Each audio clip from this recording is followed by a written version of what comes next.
Welcome, you're back. Day 3 of World War I history. This is great. I love the fact you guys are here. You're going to watch this video. I initially told you this was going to be a 3-part series. I decided that chunking all that into those 3 was going to be difficult. So what I did was I got rid of something else that's later on.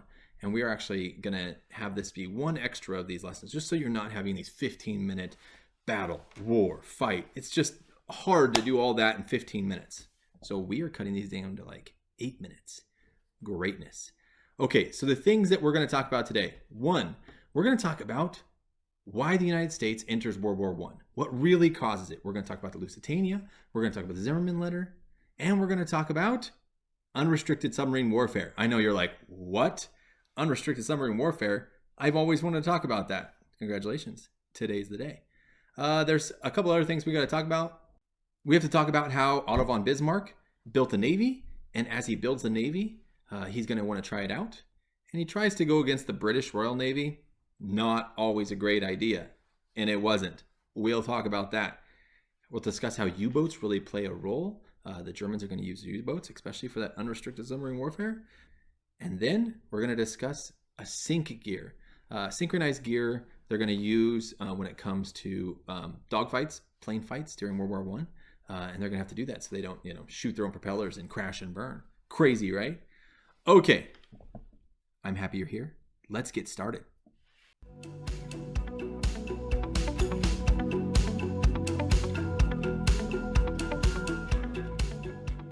All right, we're about to see the entrance of America into World War I. Americans are going to join World War I after multiple aggressions by Germany. The first was the sinking of the British passenger ship, the Lusitania, by German U-boats. 1,195 passengers died, 128 of whom were Americans. Like I had said, there was multiple aggressions. The second major aggression was the Zimmermann telegram. It was a secret communication issued from the German Foreign Office in January of 1917 that proposed a military alliance between Germany and Mexico. Craziest thing is what the telegraph said. It said if the United States did enter into war with Germany, if that happens, and Mexico helped out and defeated the United States, then Germany would give back, once they won, Germany would give back Texas, Arizona, and New Mexico. All those things got in the war with Mexico, right? The telegram was not delivered to Mexico, though. Instead, as it went through the telegraph lines, it was intercepted by the British, and then they sent to the United States, which further aggravated us. So then we have the sinking Lusitania. The second step, we have the Zimmermann telegram. So now we're really starting to think, hey, I know we don't want to be in this war, but maybe we're going to be in this war. Okay, so something I haven't explicitly said in one of these videos yet. U-boats are just submarines, right? That's the name for a German submarine. Okay, so first you have the sinking of Lusitania, 1915. Then we don't go to war right off the bat, even though American lives were lost. But then you have the Zimmermann telegram, January of 1917. Germany's just outright saying, hey, Mexico, you help us defeat the United States, we'll give you land back. We weren't even in the war yet. How is that even possible? The next step, though, the next thing that really starts to get us is February of 1917. There's unrestricted submarine warfare. By doing that, they're saying that they're going to allow their submarines to sink any ships that are sailing in open waters. Any of them. Even the United States, who wasn't in war yet. Now, granted, we were delivering things like supplies and some other stuff, but we weren't officially in the war. So now Germany is going to have that ability. They've said to everybody, we're going to do that. That might be the last straw for us. And that is the last straw for us. President Wilson declares that America would enter the war and restore peace in Europe. The United States officially enters World War I, April 6, 1917. Okay, so one of the things we didn't talk about yet. In the German unification, and as they're unifying, they really unify. Obviously, there's Kaiser Wilhelm II, but there's also somebody called Otto von Bismarck. And Otto von Bismarck is really going to build up military strength. He's going to be the guy that really builds this basis up. Now, a lot of that military strength is done through the Navy. At the time, the major Navy was England's Royal Navy. It's going to be the most powerful in the world. It's going to be able to push its might wherever it wants. And Germany really wants to combat that. So Germany starts building a navy, HMS Dreadnought, things of that nature. They're really wanting to expand. So the whole goal is to build might through their navy. Now, the English are going to mount a couple surprise attacks during the war. and one of those is with their navy. And when they do, they end up attacking the German ships in the Battle of Dogger. And the whole goal with the Battle of Dogger is to catch them by surprise and to try to stop the expansion of Germany. And it's going to actually lead to Germany deciding that maybe they shouldn't go head-to-head battle anymore in the Navy. Maybe instead they should use their submarines for the most part. And so most of the warfare that's going to be done after that is going to be fronted by German submarines. After that, the biggest World War I naval battle was the Battle of Jutland. The Battle of Jutland really showed the British superiority when it comes to Navy. And in fact, it makes it to where the Germans really don't try to test that anymore. They understand that the losses would be too great.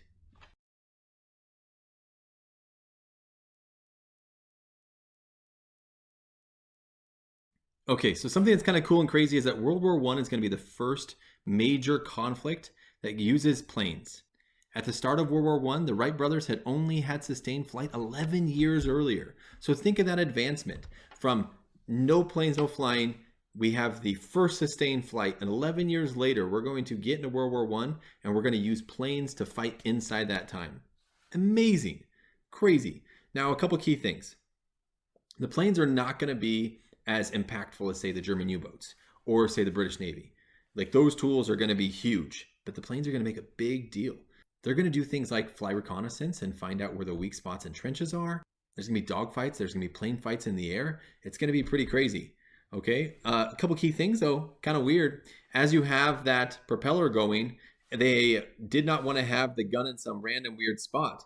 And you wanted to have it close by so you could aim. You didn't want to have to aim your gun separate than the plane. That would have been very difficult. They wanted to have a fixed machine gun on there.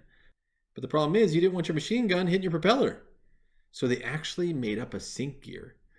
They made where they shoot, but the gear made it to where they could only shoot in between the propeller every single time. This causes the horizontal push rod to move back and forth within the machine gun's breech. When the trigger level on the control yoke is pressed, a cable pulls down the coupling piece.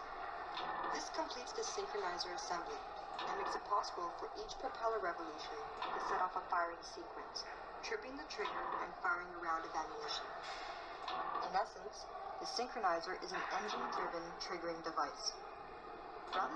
Okay, that is pretty stinking cool though, right? As that propeller goes around, you have a sync gear on there, and that's gonna go up and down.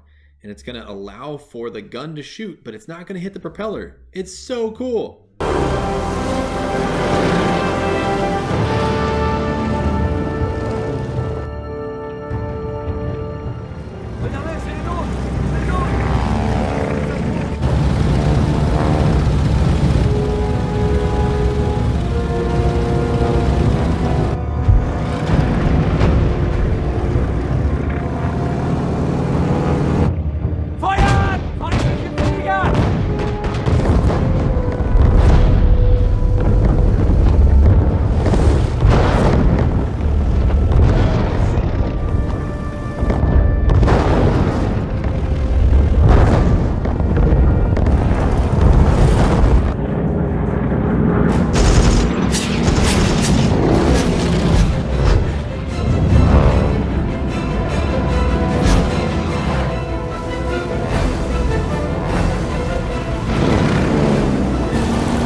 All right, that was a lot of information. I'm sorry.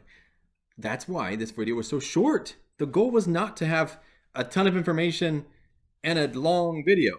The goal was to have quite a bit of information and a medium-sized video, which I hope is what we just did. A couple key things. One, you learned about the reasons why the United States got into World War I today. Those 3 reasons. on your screen right here. One, Lusitania, right? Sunk the Lusitania, Americans died, 1915. That doesn't really get us in there, though, right? The second one, though, that one gets us there. The Zimmermann telegram, sent January of 1917.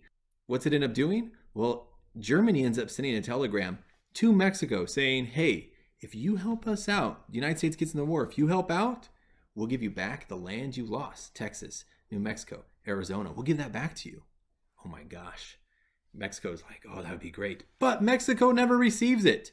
Intercepted by the British, gets to the United States, and the United States is like, oh, okay. The third one, which really just finalizes it. Germany says that they're going to participate in unrestricted submarine warfare. They're going to take their U-boats. Remember their U-boats? That's what they end up using instead of the Navy, because the Navy got beat pretty bad by the British Royal Navy. And so they're going to use their U-boats in an attempt to sink all ships doing things like supplying the English and the French. So then we're like, okay, so now our loans are at risk. You're trying to sink our ships. You're going to our neighbors and saying, hey, you should help us take them over. It's on. Let's go. And the last thing we talked about today was sync gears.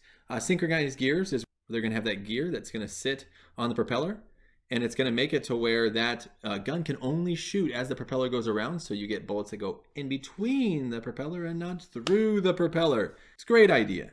All right, guess what? This is video 3. You're going to go take the quiz. It's going to be great, and we're going to be done. We got one video. It's going to be the end of the war. It's coming up next. You'll take the quiz. We'll be done with World War I. It's going to be awesome. I appreciate it. I hope you guys are doing great. I miss you, as always. Come and see me for office hours. I literally sit in here, in my shop, by myself, and nobody comes and joins me for office hours. I just sit and stare at the screen like this. So I'm going to do that right now, and I'll see you guys later. Bye.